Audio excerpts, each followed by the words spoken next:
Welcome back. Today's guest is Marya Khalil, President and CEO of VI Peel for over 10 years. Before VI Peel, Marya graduated from NYU in 2008 with a degree in cinema studies and communications. Marya was the inspiration behind the VI Peel product, the reason it was formulated, and the first patient to receive a VI Peel.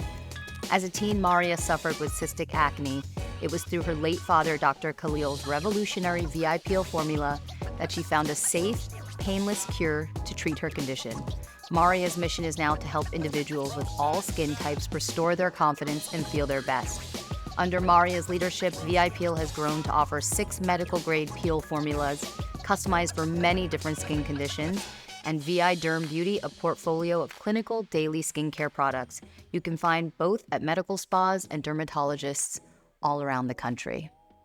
Enjoy. Welcome in, Marya. This is such a pleasure of mine. I was hunting you down for a little bit. You were one of my harder guests to nail down. I'm a little busy. A little. 2 dogs, 2 kids. Yeah. A company. You do a lot of things. I do all the things. Yeah. And I'm exhausted. Let's not get look it exhausted. twisted. You don't look exhausted. I actually hate saying that to women because it's like, hopefully we don't look exhausted, but you look very fresh. It's a job in itself, but Yeah. I take pride in the way I look, the way I dress. I enjoy putting makeup on. Yeah. I think it's an art form. So It is an art form. That's such is. a cool way of thinking about it. I think it's a creative way to get my juices flowing, to be honest. Oh my Like God. I think of it when I'm getting ready. Yeah. I literally think I'm like creating a work of art. I know it sounds so silly, but I don't think of it as a chore. Yeah. It's a pleasure. That's a cool perspective shift because I think, you know how people do the same thing with exercise, like, changing the dialogue from I have to work out to I get to work out. I do think so many women approach beauty like, I have to do that. But this is a beautiful reframe. I think what you just said, I do that daily. I get to do this. I reshift my thoughts when I find myself complaining or upset I have to do something, and I think I get to do this. Exercise, for instance, with 2 kids and a husband that I work with. We're going to get Which there. we can get into. Oh, we're gonna. And a business. It's an hour I get to myself. Holy, I need it. Yeah. Like I need that time alone. Yeah. So yeah, I get to do it. I love that. Yeah. You can curse, by the way. I put these as explicit. Good. I mean, I know this little, so first up, give us some color to your, like, culturally, who are you? Where do you come from? You're a fun mix of things. I know. Going all the way back. So I am from Miami. Right. My mom is Cuban. My mom's a Cuban immigrant. Mm-hmm. And my dad was a Lebanese immigrant. Okay. And everyone always looks at me like, where do those 2 people meet? Yeah, where did they meet? Where else? New York City. New York, baby. They met at a restaurant. That's so cute. Just really romantic. Remember when people met at real places? They met at a restaurant. He hit on her. Oh. He hit on her. That was also a time when men hit on women. Beautiful time. I miss those days. We all do. Yeah. So that's how they met. So what's it like growing up in like a Cuban, Lebanese household? You know, I grew up in Miami, which of course has a big Cuban population. Yeah. Across the street from my grandparents. My aunt lived across the street at one point. So it was like a big, happy Cuban family. I didn't have any Lebanese family. The house always smelled like croquetas or, like ropa vieja, Cuban food. My mom loves to cook. We always had tens of children at our house. Like we were the kids club house. That's the best. My mom was really involved with the kid stuff. She was the mom that was always at school. Yeah. She was our cheerleading coach, which had a love-hate relationship with that. Yeah. Because your mom's hanging around. My mom's always around. Yeah. She was always around. Yeah. She was really committed to us, and just we were her life. Yeah. We really were. But yeah, Miami's such a melting pot. I learned at an early age about other cultures, other religions, other races. We all lived together in harmony. Yeah. It was a really beautiful upbringing. How do you feel living in LA compared to like Miami? It was a culture shock in Yeah. the opposite of a culture shock. I moved to Santa Monica Yeah. and it was very white. Mm-hmm. I know LA is mixed, but some of the neighborhoods are still Oh, yeah. really compartmentalized. The one I'm in. So I struggled a little moving from Miami Beach Yeah. to Santa Monica it was a surprise. The beach, I hated the beach. Yeah, our beaches are not where it's at here in California, I don't think. They're a decoration. Yeah. They're beautiful, but not to go to. No, and you don't go inside the water. So again, coming from Miami Beach, I Yeah. just didn't understand the beach culture here. I felt like Yeah. I was lied to. The beach was terrible. Duped. I still don't go to the beach. And then, yeah, everything closed early. It was a lot of families. Mm-hmm. I was 23. Yeah. Why'd you guys move here? Well, I moved here on my own. Okay. Because my dad, he was a physician, but he had started a skincare brand and it was based out of LA. He had a partner at the time. The world was not as small as it is now with technology. Yeah. And so having a business, especially a skincare business in Los Angeles, was still super important. PR, manufacturing. Got it. You know, Got it. it's still the hub of skincare. Beauty, I would say LA is the beauty capital. It I is. know that some other countries want to take some credit for that, maybe France, yada, yada. LA is the mecca of the mecca. You want the best stuff for your skin, the best attention, the best doctors. I think LA is certainly a mecca. And a lot of the best aesthetic brands, skincare brands, beauty brands, they're here. Yep. There's innovation, there's talent. Yep. And most of my manufacturers are out here too. Oh, so it's manufactured in America, in the States, and local. Everything is manufactured here. Hey, girl, hey. Except the bottles Okay. overseas.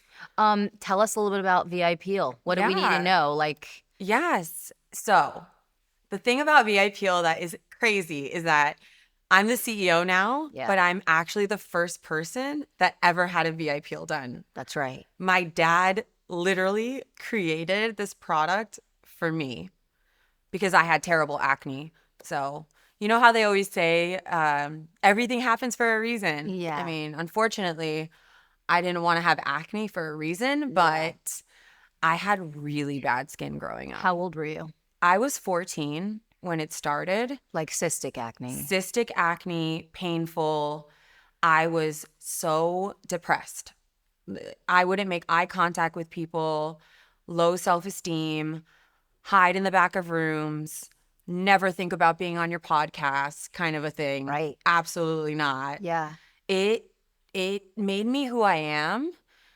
I heard someone say this the other day that acne kind of creates your personality. Fuck. That's fucked up. So, you know what's interesting is that I wanted to talk to you about this because I know that, like, it's in your bio that you had this cystic acne. There's that psychology when people get bariatric surgery or when they get a nose job. And psychologically, you always see sometimes your brain doesn't catch up, right? Yeah. Is there parts of you that always sees yourself as a Always. teen with acne? Always. And, like, what does that do to you psychologically? Always. It's always going to live with me. It formed my childhood. It's very hard to separate yourself from your childhood experiences, as we know. Yeah. That's what a lot of therapy is about. Yeah. Trying to move on from those things, trying to heal. And there was just so much damage done. My self-esteem, I don't know if it'll ever be completely repaired. You know, I would call myself an introvert. Yeah. And sometimes I wonder, would I be an introvert if I didn't have acne? Did you get bullied? I would get made fun of. Yeah. For sure. Yeah.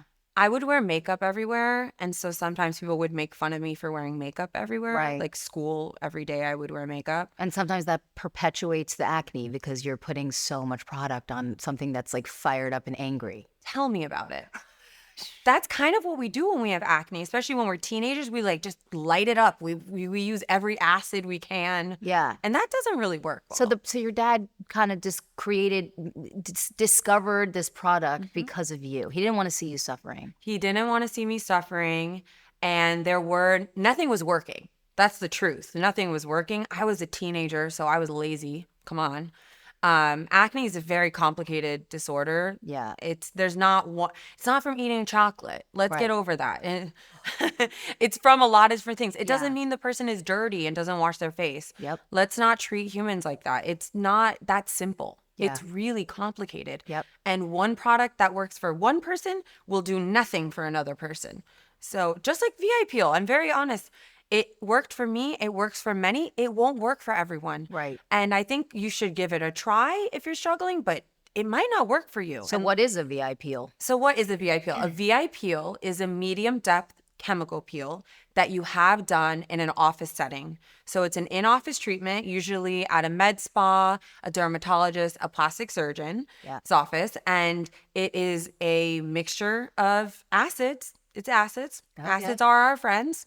They've been used for a very long time, since Cleopatra's age, and it's applied to your skin, and it basically creates a deep exfoliation. Okay. And the beautiful thing about treatments like lasers and microneedling and chemical peels is they're biostimulators. Right. So they make your own skin cells healthy again. Right. It's not a Band-Aid or something that's temporary. It is literally your own skin cells repairing themselves. Right. So there's something that's very special there.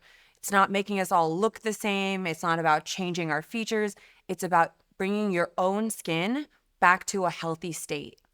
Wow. And they're really powerful because they work on acne, they work on acne scars, but they kind of work on a lot of things like hyperpigmentation, tone, texture, fine lines, wrinkles. You know, it definitely depends on where you are in those things, because it might be part of your diagnosis. Maybe chemical peel is a part of what your treatment plan is. Right. But you might need other things too. Yeah. Nothing is a miracle. Ever a one and done. Never. I think that was the most frustrating thing when I got into the beauty space, when I figured out that, like, because we're always, and when you go to these events or you go to your doctor, you're always sold on like a treatment. But when you learn more, you come to figure out that it's a layered plan.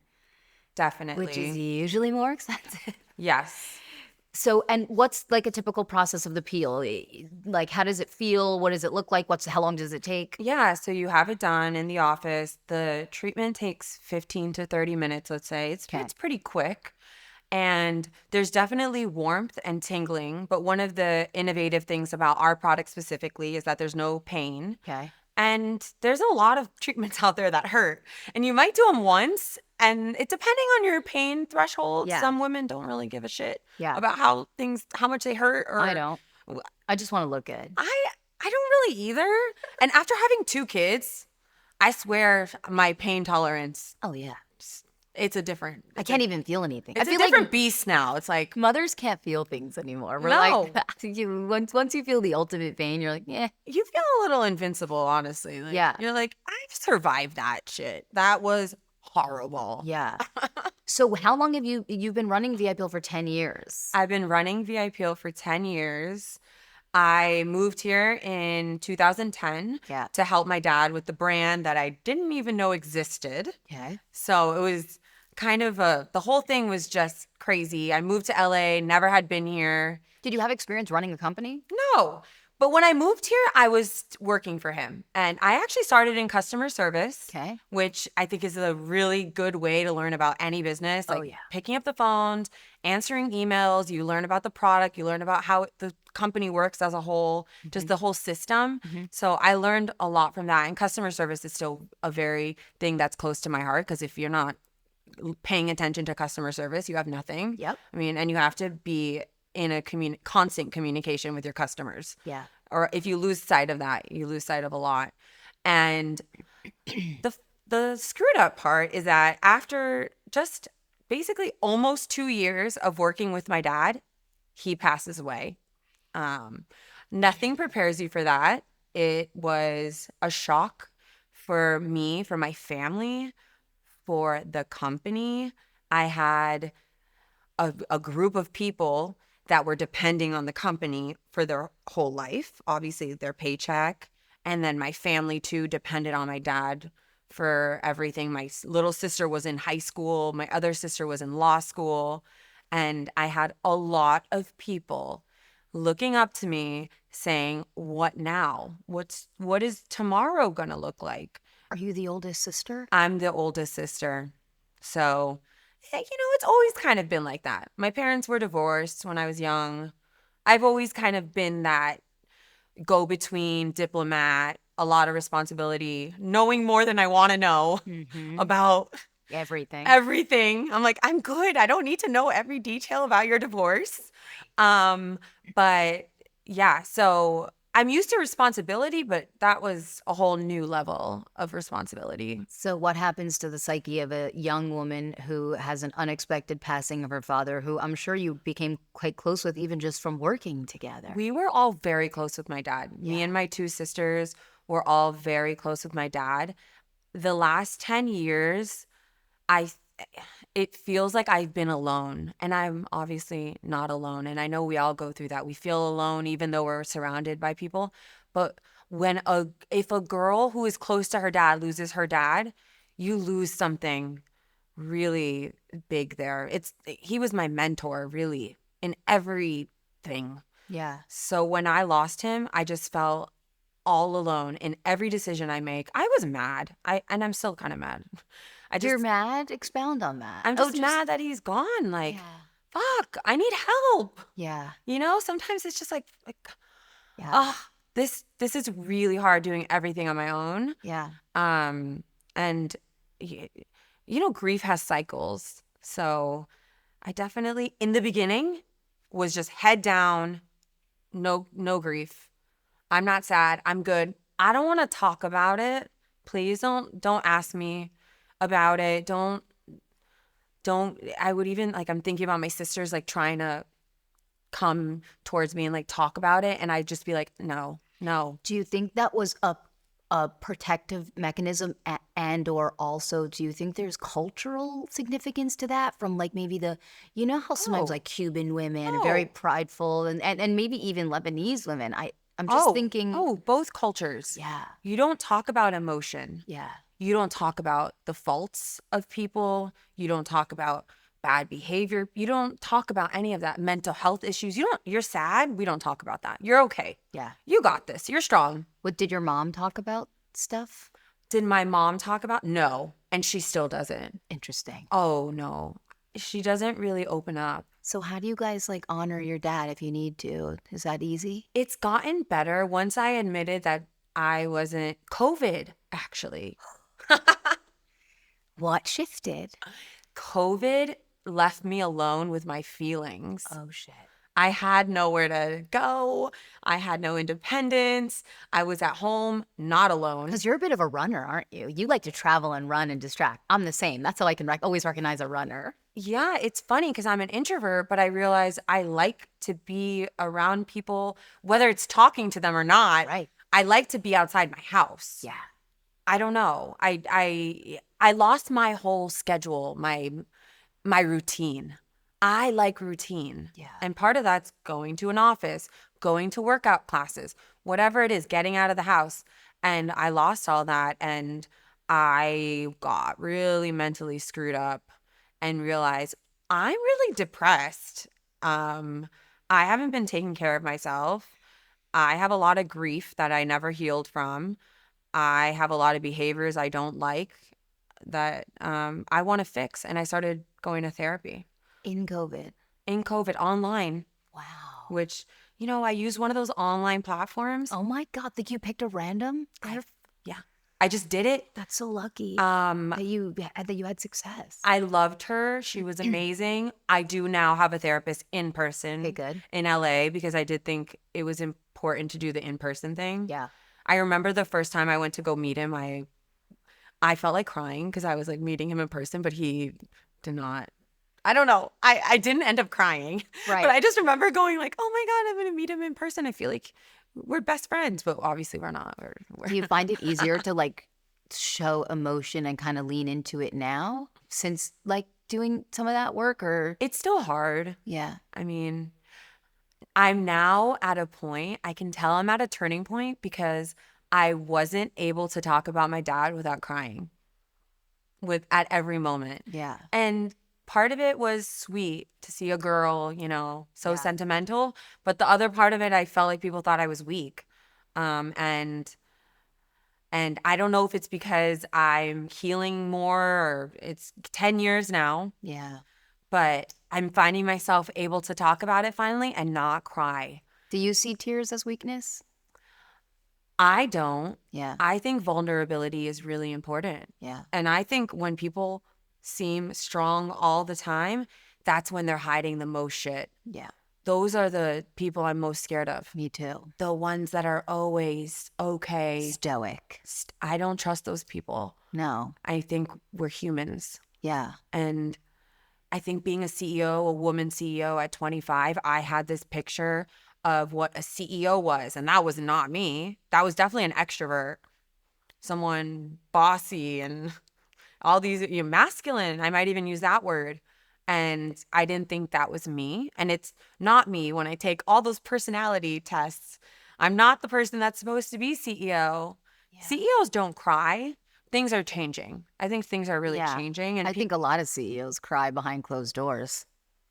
So you're 25 years old. You're the person you're closest to in the world that is built your whole life, and everything that you know is now past, and you're faced with these.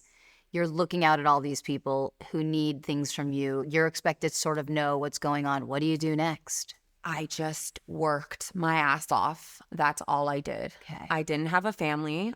I wasn't even married at that point. Okay. I would be at the office by myself till midnight. I did everything. I What were couldn't your- delegate. You couldn't, or was there anyone to delegate to? I wasn't good at delegating. I had trust issues, let's Okay. be honest. Like that takes a long time to become a better leader. Right. And delegating is really important, and trusting. Yep. I've changed a lot in that sense, I think. Becoming a more confident leader and knowing that if you're micromanaging, then something's just not right. Yep. Because you shouldn't need to micromanage anyone. Yeah. It takes a long time to get there, but I overworked myself. And what's funny is my husband, well, he was my fiance at the time, maybe even boyfriend. So weird. Isn't it? It is always such an interesting thing when that. So, like to just watch these guys go through the different phases, like dating, boyfriend. So, Yeah. like, all right. So, I'm sorry. Continue. I'm just thinking. I'm just thinking about that pressure. Yeah, no, and what happens when things are under pressure? They blow up. Yeah. And they Did you have a? during COVID? Yeah, yes, Did you have a psychological breakdown? I did. Major. What does that look like? It looks really bad. It's Oh, just, shit. and I don't even know. I don't even know if anyone at work noticed. I don't know because I don't. That was a shell of me. But we were all online. I wasn't going to an office. I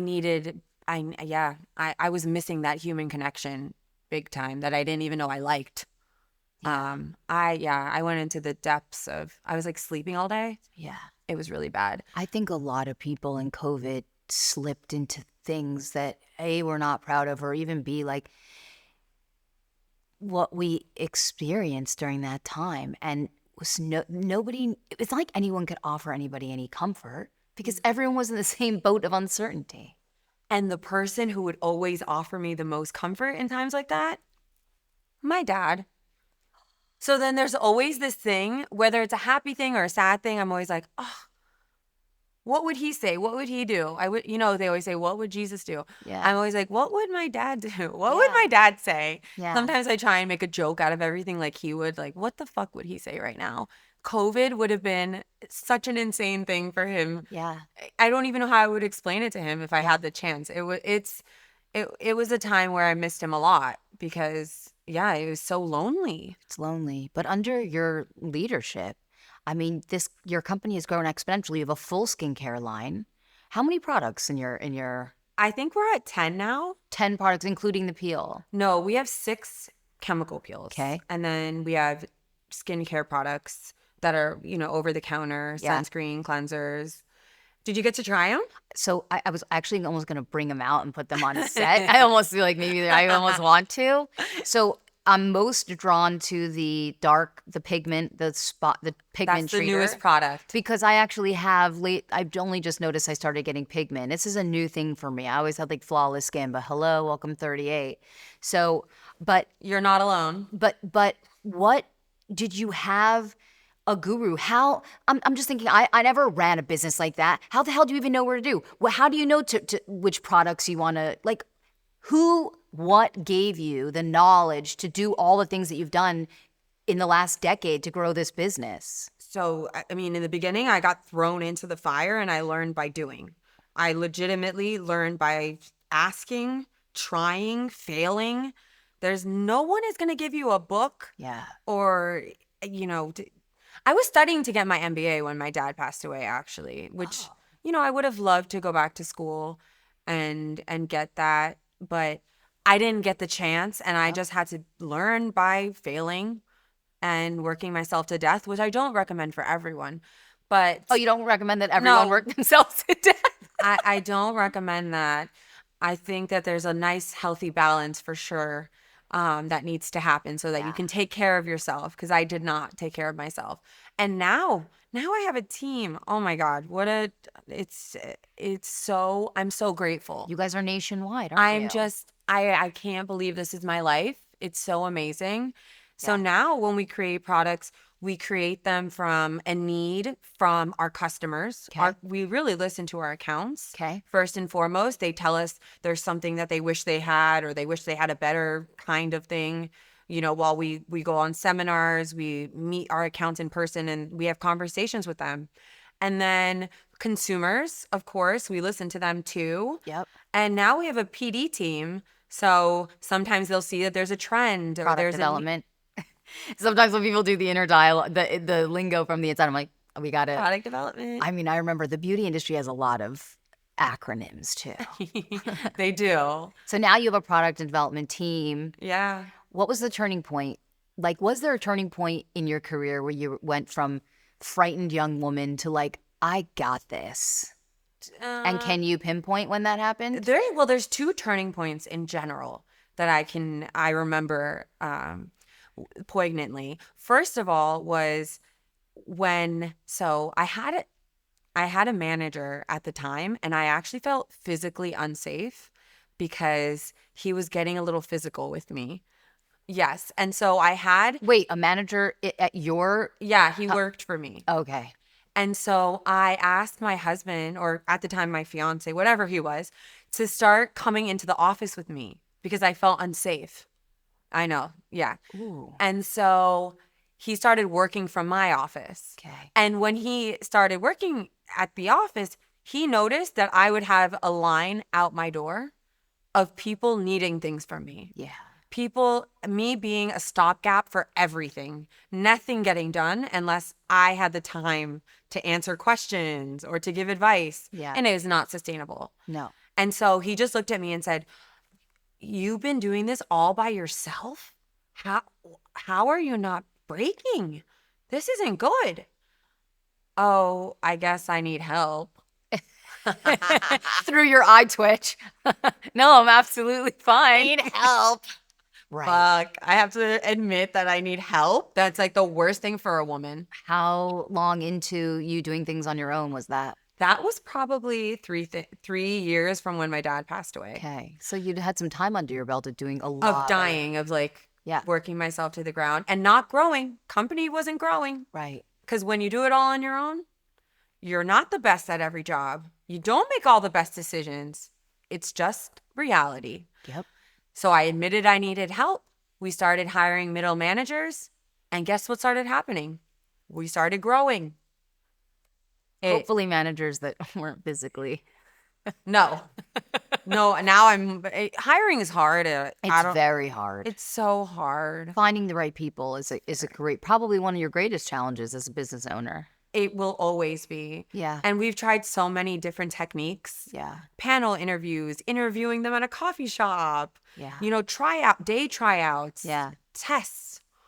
essays, videos, Yeah. so many things. Did you know, like, were you very familiar with the beauty industry as a whole when you got into it? Or was your introduction, was this your first introduction? That's a really good question. And I grew up in aesthetics. Yeah. My dad was actually originally an emergency room doctor. Okay. And he was one of the first people to learn about Botox in Miami. And he ended up having one of the biggest Botox injecting clinics in Miami. Well, Miami loves their Botox. Oh, shit, do they love their Botox. People called him the Botox King of Miami. He had a Hummer that was wrapped in, it said Botox on wheels. And we would get stopped in the middle of the street everywhere in Miami, and people would be like, "Can I get Botox right here?" Oh my And it was like, no. It was very good advertising. It was very embarrassing getting in that car. I'd be like, "Can you pick me up down the street? Because this is effing embarrassing." I'm dead. But now that I know more about marketing, I'm like, okay, Yeah. cool. Yeah. It got eyeballs. It got a lot of eyeballs. Clever. So you were familiar with the space. I probably started getting Botox at 17. What would you say? That is very young. Oh my, because if I made a face, my dad would say, if you keep making that face, you're going to get that line. Where do you hold? Okay. Now I have no lines. You have no lines. We're gonna talk about this because I'm not saying that's right, by the way. that's where I'm getting at. I grew up with a dad who is a physician in aesthetics, and I don't know if that's healthy, but Yeah. I want to make sure, and I see a lot of things in aesthetics, and I see a lot of young women growing up under the microscope, hating what they see in the mirror, and they're beautiful. And so I know the dangers. Yeah. That's one of my fears. So what's your approach to beauty? And I guess also I should say subsequently, what's VI Peel's approach to beauty? Because how do we reconcile selling and marketing beauty products to women, and in this case with VI Peel, even younger women than say Botox? Because I think you could do a peel. I would imagine a lot of parents would consent to a peel before they would consent to any sort of injectable, right? Yes. Or neurotoxin. So how do you reconcile selling and marketing beauty products to girls, but also making sure that it's in like a healthy way that feels balanced? It's one of my biggest problems with the beauty and aesthetics industry, selling a bottle of something and telling them that this is going to make your life better, that you're going to be more confident, that this is going to fix all your problems. That's wrong. And I always say I have become a lot more confident in my own skin. And part of that was good skincare, treatments. I had acne, working on my acne scarring, getting my skin under control. That has helped my confidence. But I have done so much more inner work too. I have a therapist. I take good care of myself inside and out. You can do everything you want on the outside. You can get all the treatments, all the surgeries. It's not going to work on that inner self. Yeah. And those are two very important parts to feeling your most confident self. Yeah. It can't just be, I think it is important to acknowledge that there is an important beauty on the outside. Yeah.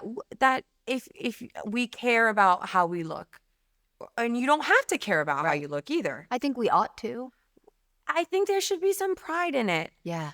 But the inner work is more important. Yeah. And knowing that if you don't tell yourself that you're beautiful every day, that you're special, that you're important, no one else is going to do it. It doesn't matter. That inner work, and we see that, right? There's now like body dysmorphia. Yep. And also, I don't know if there's a word yet for it for people addicted to plastic surgery. Is there? There probably is a scientific word. I don't know it, but there should be, and we see it all the time. Yeah. That's a mental health issue. Yeah. I don't see how else. Do you ever turn people away, or do you kind of consult with your accounts, like know when to turn people away? I think most accounts, and I think most people have good intentions. Yeah. I do. I agree. I'm that kind of human. Are you that? Yeah. That thinks that. 'Cause I think most people are inherently good. I think most people are inherently good. And I think our accounts, they really care about doing the best for their patient. The safest treatments. Yeah. The financially the best. I don't think they're trying to take advantage of people, or But I do think that we don't always know what's best for us. Yep. And there's a lot of this, I know what's best for me. I'm going to Google it. I'm going to decide what I need. And so I do think it's important that the experts still have control over what you need and what you should do and shouldn't do. But wait, what was the question again? Well, just really the approach, like reconciling marketing to young people, making sure that Yeah. it's within a way. I guess this is not even just a question for you. This is also just an overarching question for like the industry as a whole. It's a lot of responsibility. It's a lot of responsibility when you're in the beauty space, It's especially hard. as women and young girls are starting earlier and earlier. But I think you have a less, for me, I mean, I don't, this is a personal opinion. What your products you're selling for me are not their peels, right? You're not changing anybody's autonomy. You're not changing their bone structure. You're not adding a neurotoxin. So in a way, audience, this is completely, like the peel is almost the safest possible thing you could do. Exactly. And back to, I think it's very important to me. It's always been that peels just make your own skin healthy. Yeah. They don't change the way you look. They don't make us all look the same. They're about being confident in your own features, your own skin.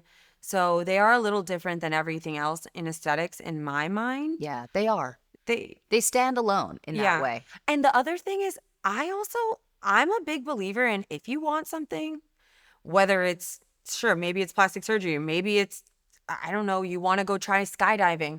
I'm the kind of girl that if I decide I want something, I do it. Yeah. And people will be like, you already did that? I'm like, when I say I'm going to do something, I do it. You know, like Yeah. once I guess I'm very decisive. And I think that if someone wants to do something and they do their research, I think it's important to talk to someone that's had it done. Yep. Get their opinions, know the pros and cons, go into it with that mindset. Yeah. Nothing's going to be perfect. There's risks with everything. Yep. And if you've decided, you feel confident in the decision, I believe you should do it. Your skin now looks amazing. Like you would never know that you struggled with acne. Do you It's a job. Do you think that's because of the peels or like It's everything. Yeah. I use a lot of products, of course, my Yeah. diet, and I do other treatments too. Yeah. Because I have acne scarring that, I've had for so long. It's not going to just go away, Yeah. with just a cream, let's be honest. What are your top 3 favorite beauty treatments? Other than chemical peels, I love home care. So other than those two things, you need to use good skincare at home, truly.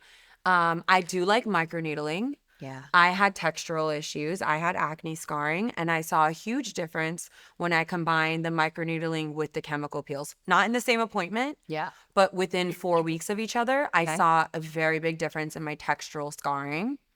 I just did a Moxie. I heard about the Moxie. I've been hearing a lot about it. And for someone with ethnic skin, I'm always scared. It was my first time doing a laser. Right. Literally. Because you have to be with darker skin tones, you have to be very careful with the lasers. And I've been scared. And you had a great I was thinking I about loved trying it. Moxie. I didn't even have any downtime. Yeah, that's what they say. My skin tone too, it doesn't get red. Yeah. So the next day, I went out to dinner that night and no one. But I do that with Morpheus. I don't get that pink. Like, So then you would be great. Yeah. I think it's all right. So chemical peels, lasers, and at-home skincare. an at-home skincare, microneedling. Yeah. I do like microneedling. That's And it I has could very put that low in risk. I put that in the laser category. Oh, okay, Like you do. the microneedling. Okay. So you're coming up in this space by yourself, doing all the things. Are women rallying behind you? Are people rallying behind you? Is there anyone that's trying to trip you up? Anyone that's seeing a flailing bird and kind of like, what was the response? Well, when my dad first passed away, there was a lot of people taking the opportunity to try and affect the business. Yeah. And really take the business from us. There were a lot of rumors. There were rumors that, our formula changed. They said that we made our products in a dog food factory. I don't fucking know where that How would came. that Like, even- I don't know. Just like they tried to Yeah. they tried to put doubt in people's mind about the quality and about the company. Yeah. They saw, oh, Dr. Khalil died. Now is our time. Yeah. Let's go for it. This is perfect time to target them. There was literally a rumor that I died Someone was like, "Oh, there's a rumor going around that you're the one that died, not your dad." And I'm like, "What? People are disgusting." Yeah. We lost some reps at that time to a competitor, and Oh. those reps were dirty. They like played dirty. They did. I used to be a rep, and a lot of rep. I'd like to think I had high integrity. I do have high integrity, but I know a lot of reps that play very dirty. Played dirty. So But I'm not that. I'm the kind of person that says, and it took me a while to get here. Let's focus on us. Let's do what we can do. Let's do the best that we can do. Best products, best reps, best customer service. They're gonna talk shit. They're gonna do whatever they want to do. Don't focus on that because that will eat you alive. it will. Took me a long time to get there to think mentally. All that space you're taking for all the negative thoughts is space that you can have for positive thoughts, and you could invest in your actual company. Yeah. And that's a really powerful thing when you can turn your thoughts from that stuff, because fear is hard to overcome. So anyway, this opportunity came for them to lie, cheat, steal, all the things. And it's really messed up. My dad had a partner when he first started the business, and they ended up parting ways, and he started a copycat brand. And I don't know. I know this is crazy to say, but I think in a lot of ways that was like part of what killed my dad. It was just it put him in a state of deep depression. It was one of his best friends from high school that he started a business with. Yeah. And he betrayed him completely. And So it happened before your father. It started before your father had passed away. So he was. Well, they parted ways, and it it was quiet. Yeah. And then all of a sudden it was, did you know he started another brand that's exactly like yours? Same formula. Because he knew all the ins and outs. My dad created that formula himself. He was the physician. He's the formulator. Yeah. He took it from him. So. Yeah. And they're still around. And again, I don't focus on them. I think in business, I truly think there's enough for all of us. Every single brand has competitors. Of course. Every industry. We're not going to all be alone in it. No. And in any, it's part of business. It's part of life. I struggled with that for a long time. I only just talked about this last week. It's very hard to get to that mentality that you're at right now of there's enough for everybody. Did that always come naturally to you, or did life prove it to you? I don't know. I think I've always been more on the positive, optimistic side naturally. Yeah, that's lucky. I don't, like even lawsuits and like the legal thing, like everyone's suing everybody. Blah, blah, blah. I don't do that. I don't like lawsuits. No. I don't sue people because I'm angry. That's not the way that I want to run my business or my life. Yeah. That stuff eats you alive. It's so, you might win a little bit of money, but the energy drag that it takes from you, and what you said, it seems like you're most focused on the positive, on doing moving the train forward. You're not looking back. Yeah, I value my energy. I really protect it. And maybe it is because I had so much shit happen to me early that I realized what did happen to me when my dad passed away. I was like, this is the worst that could happen ever. Right. I got that out of the way. Right. This is the worst thing that's ever going to happen to me. Right. Everything else, it's gravy. Yeah. So I look at a lot of things that way. Like, this is not that bad, Marya. You can survive this. Yeah. It's going to be short-term pain, but you've done the worst. Yeah. So in some ways, you really did have the worst happen early. Everything else pales in comparison to that. There's nothing that's going to ever be worse than that. I hope not. Did you find, how did you find other women in the industry? So early on, I joined a business group. There's an organization called Vistage. Okay. And it's all CEOs from around LA. I'm not in that group anymore, but we would meet monthly in a room at each other's businesses. Oh, that's great. And we would learn about each other's businesses, the same mistakes, the same problems, the same positives, everything, just to have that shared community. It made me the leader I am today. I wouldn't be able to do it without them. Yeah. And there's really like hard skills you learn. How to read a P&L, HR skills. It's just so many amazing things I got to learn through Vistage. So the stuff they should have taught you in college but didn't. All the important stuff. Would you say like you think it's fundamental to a business success for CEOs to be in clubs, partnerships, groups with other CEOs? Like it's integral? If you have no one to ask questions to, you have a problem, and you can't talk to your employees. No. And I would ask my husband a lot of questions. I was annoying the shit out of him, let's be honest. But he probably loved it. And we still bring some stuff home, which isn't ideal. We're working on that. But to have people that don't judge me, but that tell me the truth, because your employees, they love you. They don't want to make you upset, you know. Yeah. They don't want to hurt your feelings. Yeah. So most of them, right? To have this group of people that you could brainstorm with, anything stupid, whatever it is. I love to brainstorm. I love to I like to make decisions, like crowd fund my decisions. Like a think tank. If I can do it, that's why sometimes I'm not like the quickest decision maker. I do like to put my research into it. And, you know, sometimes you have to make a quick decision. So I don't always get that time. Yeah. But I wouldn't be able to do it without having people to talk to. So your experience with like not even just this podcast is very female focused, so that's why I ask about women, and also just because a lot of female CEOs experience other women not necessarily rallying around them and sometimes feeling threatened, and also because you had a specific thing where you were quite young. I think often young female CEOs get that sort of like, you know, hey cutie, like, you know, this is adorable. She's adorable. Oh, you're running your dad's company. Yeah. Did you have that? Big shoes to fill. Did you have people that really just didn't believe in you, doubted you, spoke down to you? Of course. And I didn't believe in myself. I think if you put the work in, I think that people will see it for yourself. And I think that means showing up for your employees, showing up for your team, showing up for your customers. Not hiding, getting on the phone when you don't want to. Yeah. Being present. That's what really builds your reputation. Yeah. And doesn't make people look at you for your age or your experience. They see that you're putting the work in when you're present. That's the only thing that I think really, and that you admit you don't know everything. Yeah. That you ask other people for help.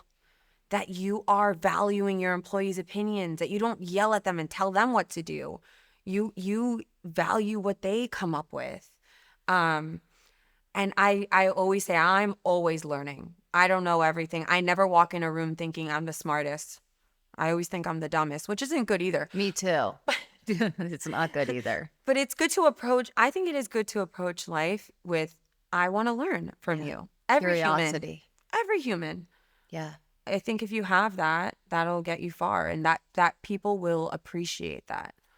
Do you do better with balance now? Do you find like you found more balance now? Or are you still struggling with the long work days? And I struggle with guilt. Yeah. In what capacity? I struggle with mom guilt. Yeah. You know, I always said I would be the one picking up my kids from school every day, and here I am not picking them up. I do drop off. Not that it matters. Like, right. Fuck. I hate when people are like, show your work. Like, what do you, like, do you drop your kids off? Do you pick them up? Oh, you have a nanny doing it? You're cheating. Like, well, that's so wrong. Because we're all trying our best. Yeah. We are. And you know what they say, quality over quantity. I think with your kids too, quality over quantity. 100% agree. And when you're hanging out with them, spending time with them, ask them questions. Have conversations with them. I treat my kids like adults, not like adults, not like drive yourself to school. But right? Like, you have to. After every day, I ask them, like, what was your favorite part of the day?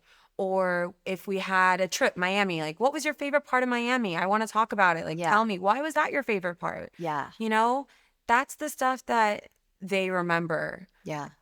So quality, me and my husband spend real good quality time. Weekends are for the kids. Yeah. I So have to when do say. you reboot? Mm, when exercising is me rebooting. Oh, you're my second guest to say that. I know. It's kind of, I was told the other day that it could count as meditation. So I'm really bad at meditating. Right. It hurts. I'm in pain. hearing you now. I'm not surprised you're bad at meditating. You have I'm a in lot of pain. internal dialogue happening. And meditation lot. requires all of that to quiet down. I tried the other day in my office, and the whole time I just kept thinking, someone's gonna walk in. Someone's gonna walk in. This is so embarrassing. I can't do this. Oh wait, I have to do this. Oh, I better not forget to do that. Yeah. And it hurts. I know it That's sounds weird. It physically hurts. that's the work. I know. I want to. I Yeah. want to get there. I'm not great at it either, but I know whenever you know what is hard for you, you have to move toward. I hate meditating because I don't like to quiet the voice in my head. But the louder your voice, although I did hear, and if this might make you feel better, with meditating, even if the voice is loud and it is hurting and it is, even if you just say, that's the voice in my head. I know it's very loud. I'm just going to let it do its, like, don't give it meaning, good, bad, yes, no, shouldn't be happening, should be happening. Just even that's meditating. Not giving meaning to anything that's going on through your head and just trying to bring yourself back to that moment, even if the voices are loud. That's really helpful. Yeah. Yeah. So I was talking to my therapist about it because I do really want to make an effort to meditate. And he said, well, your exercise could count. Yeah. Well, because you're getting Mental. you're just getting out of your head. You're sort of just focusing on something. It is really powerful to get out of your head. So that's your wind down is a workout? Yeah, I know that's bad. I'm really bad at relaxing. That's why I love the spa. Yeah. Not because I just like to go to the spa, because that environment really calms my mind. Yeah. I need to physically just go somewhere dark with music. I'm bad at it. I'm bad at relaxing. Yeah. I'm really bad at it. Doesn't surprise me. You're high octane. I think it's good. I think you need to be high octane to run a business, to run a big company, to manage a lot of people, to be a leader, to come home. It keeps people on their toes, for sure. Oh, yeah. I'm on my toes right now. I see that. I'm literally. So let's talk about this other big thing. You work with your husband. Oh, my God. All day, every day. How did this happen? What is that? Let me just first confess something. I would have a really hard time with that. I have a long distance boyfriend, and when he's here for too long, I'm like, you need to go. So I cannot imagine what it's like being with my husband all day and then coming home with the same guy. Yeah, I'm going to make it even worse. I recently kicked him out of my specific office.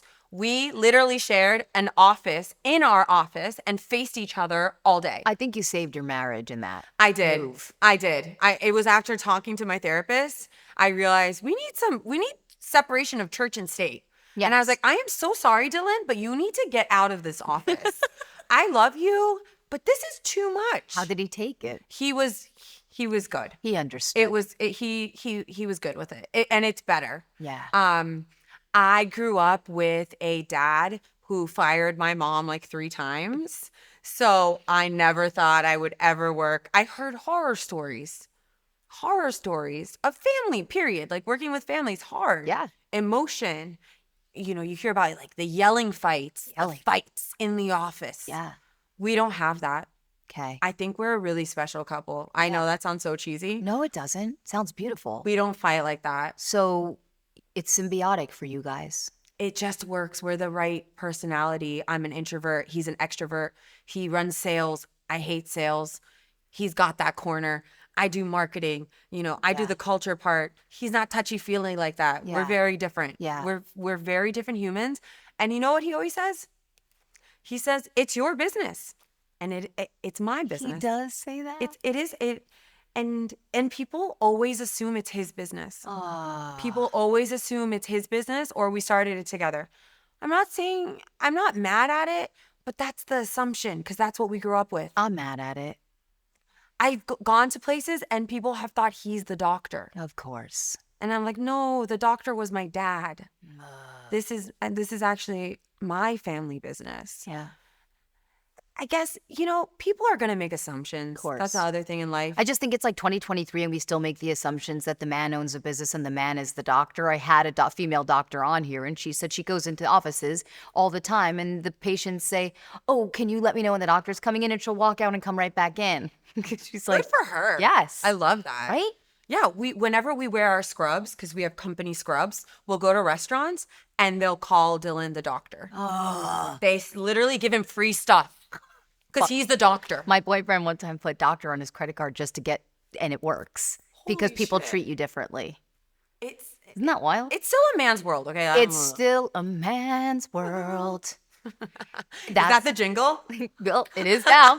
That should be the opening to the podcast. It's still because and that's why I want to keep continually speaking to women doing the things. Because you. we need to stop with that stigma. Yes, it's thank time. you for doing this. Right? Thank you. Yeah. So I do think that that's important though, that it's basically like it's my business. Yeah. And I don't mean that in like this bossy, like I don't go around being like, this is my business. No, I don't do that. Yeah. But that he knows there should be one person at the end that makes the decision. Yeah. If there is a decision that needs a person to make the final decision, there needs to be one in charge. But I think that's beautiful because a lot of men have trouble taking that like the less of the leadership role and really honoring your role in the business, honoring what you did to create this. My biggest word of advice is to marry a Jewish boy. Oh, is your husband Jewish? Yes. They're the best. So you got hip to what we knew. Oh, I only dated Jewish boys. That's hilarious. I mean, I had a couple other people and you're sprinkled. Lebanese and also doing your part for the peace in the Middle East, baby. Absolutely. Oh my God, our house is the United Nations. I mean, wow. Okay, so why I do you always dated Jewish boys? I don't What's know. the thing about the Jewish boys? They're so good. I mean, I have to give a disclaimer. A lot of my audience is going to struggle with this. Oh, fuck. Sorry. Because, Jews typically like Jews to marry other Jews. But I hear you. Listen, I hear you. I love that you Yeah. found a beautiful symbiotic partnership with this man who clearly is such a good husband and such a good partner. And you know what else? He has two sisters, Yeah. older sisters, and Yeah. I think they trained him well. Yeah. Thank you. We owe Thank it you, to Regan and Tiffany. we owe it to the sisters. My husband's just a good guy. He really is. Yeah, He looks at me like an equal. I love that. I know there's a lot of men, like my biggest pet peeve when I hear a man say, I never changed a diaper. Ugh. I'm not proud of you. No. I'm embarrassed for you. Yeah, me That's too. embarrassing. You never change your own kid's diaper? Oh, I watched the kids for 2 hours yesterday. Do you want a prize for watching your own children? Yeah. It's not babysitting if they're yours. And every family, it looks different in every family. I'm not saying there's one size fits all, but you never changed a diaper? Yeah. Please. Yeah. And my dad never changed a diaper. Right. So. Well, that's that Middle Eastern. Fuck no. Right. He never changed a diaper. Right. So. I wouldn't say my dad was super hands-on either. Yeah. So I think also, Dylan grew up in New York. Yeah. I think that culturally things are changing. Yeah. I don't know. But he definitely looks at me like an equal. Yeah. So. A closing, tradition that we have is I like to ask my guests, and I guess maybe you already told me your answer earlier, but in a crazy hectic world, and especially the kind of schedule you keep and what the things you do and the amount you have to juggle and all of it, how do you stay grounded when you feel like you might float away or you might break down, or what do you do? How do you self-care? Therapy is my number one self-care. I don't care. What I would say is, I know it's not cheap. Sometimes you can get it through insurance, so try that. Please, everybody needs therapy. Everybody needs someone to talk to that you can say anything that's on your mind in a non-judgmental way and quiet, peaceful time. I'm a really big fan of therapy. I know that when I say I'm in therapy, people are like, "What's wrong with you? Are you okay?" Yeah, I'm okay. Yeah. But I have a big inner voice. I have a lot of thoughts and I feel deeply. And I need that space to unload. I need it. And then I think support groups are great too. Yeah. And I'm in business groups. So whether it's business groups, because we talk about things that are not business. Yeah, of course. We talk about the emotional things, like to be in a room with other people that I respect, that don't judge me, that I can talk about anything and get advice that I value, and that I don't pay them to listen to, which is really amazing Yeah. because they're not my therapist. No.